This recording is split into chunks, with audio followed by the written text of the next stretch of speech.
আম গাছ কাটছি, গাছে আম নাই, তো বেকার রাখি লাভ কি?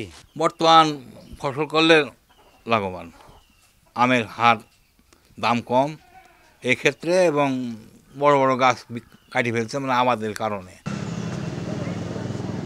রাজশাহীর আমের সুনাম দেশব্যাপী। রাস্তার দুপাশে শতবর্ষী এমন আম বাগানের দেখা মেলে জেলা জুড়ে। বাঘাচার ঘাটে বেশি থাকলেও পুরো জেলা জুড়েই রয়েছে হাজার হাজার হেক্টর আমের বাগান। বিস্তীর্ণ জায়গা জুড়ে বড় বড় আম গাছ থাকলেও গেল কয়েক বছর ধরে নেই পর্যাপ্ত ফলন। এমন ফলন বিপর্যয় আর পরিচর্যা ব্যয় বেশি হওয়ায় বিপাকে আম চাষিরা। তাই লোকসান মোকাবেলায় আমের গাছ কেটে ফেলছেন বাগানিরা। আমের বাগান কেটে করছেন কলার বাগান কিংবা লাভজনক ফসল চাষ। আম গাছ কাটছি, গাছে আম নাই, তো বেকার রাখি লাভ কি? বর্তমান ফসল করলে লাভবান, আমের হার দাম কম এক্ষেত্রে, এবং বড় বড় গাছ কাটি ফেলছে মানে আমাদের কারণে।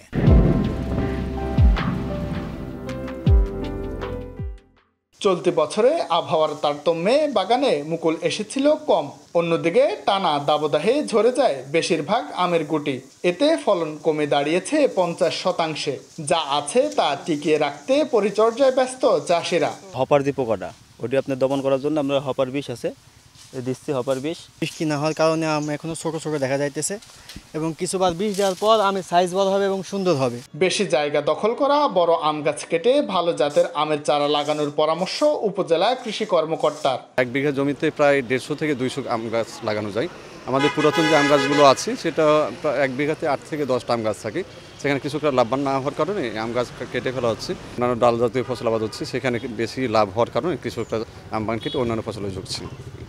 রাজশাহী জেলায় 2023-24 অর্থ বছরে আমের উৎপাদন লক্ষ্যমাত্রা নির্ধারণ করা হয়েছে 2,60,315 মেট্রিক টন। শাহিন আলম, সময় সংবাদ, রাজশাহী।